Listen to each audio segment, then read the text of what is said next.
Hey, what's up guys? In this video I'm going to show you how the effects section works and how to route things in VPS Avenger. This is a video request, someone expressing a little bit of confusion as to what's going on.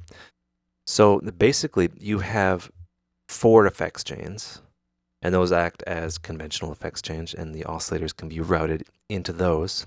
And then those effects chains can be routed into something else. By default is the master effect.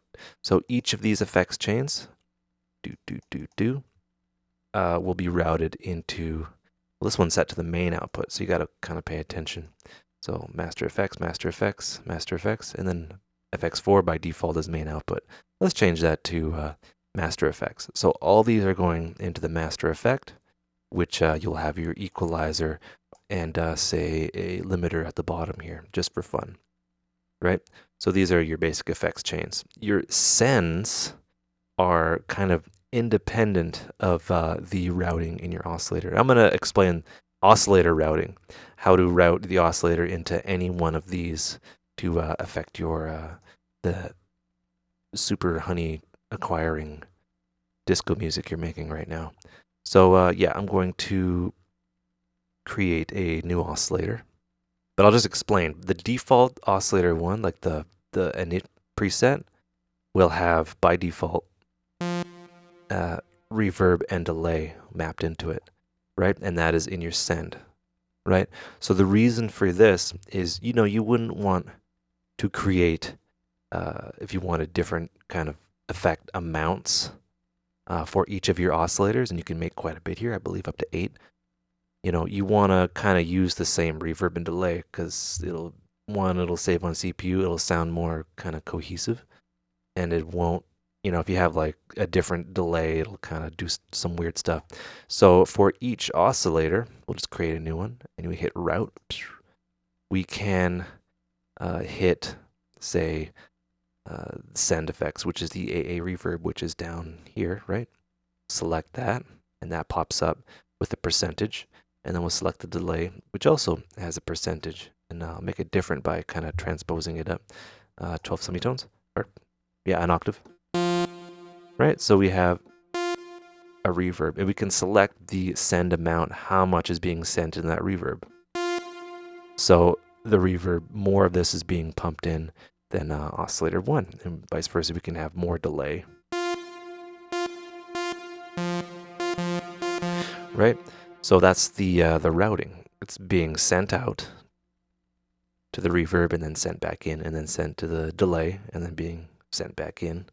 And that's the send track. And it's really useful to do that just because that's, sends are, resource friendly, and they sound better. And you use sends all the time in Ableton and stuff. It's really cool. And you can add more, as many as you want. Some don't apply because you wouldn't have a send to an equalizer. That doesn't really make any sense. But you hit a chorus and the rotary sim, which is pretty cool, flanger, a bit of distortion, the bit crusher. You can get some really creative sounds there. So there, that is that. So continuing on with the routing, the oscillator 1 and oscillator 2, you'll notice are both mapped to FX1. And if we click on this and we go to, it'll go to the effects chain thing, right? So yeah, we can have independent effects chains. So oscillator 1 will go to effects 1. Oscillator 2 currently goes to effects 1 as well. But what I'll do is oscillator 2 will go to effects 2. So we can have independent effects for oscillator 1 and 2, but it'll share the same reverb and delay, which will make your mix sound, make the sound better, right? So yeah, from there, we're going to go over these chains. So let's look at this. I'll actually, I will solo oscillator 1. Oscillator 1 goes to effects 1. Let's add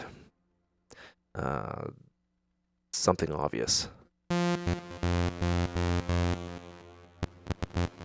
And it was that fuzz. Then we'll add distortion.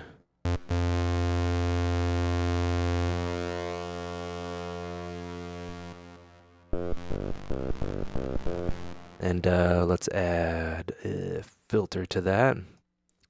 Right, you can get really, really creative with that. And we'll go bandpass. I just want something aggressive and obvious.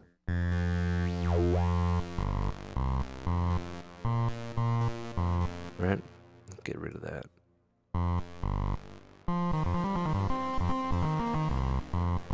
All right, and then maybe a fuzz.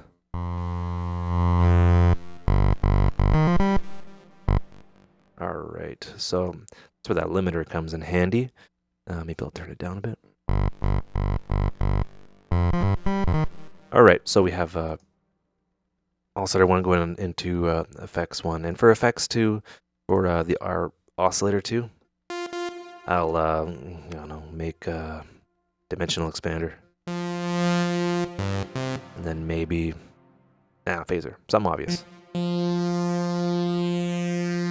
All right, so how the routing works for each one of these is it's routed into whatever you select down here. And right now it's routed into the master effects, which goes into the equalizer, and then a few other things if we want, and then to the limiter. Always a good idea to put a limiter on there.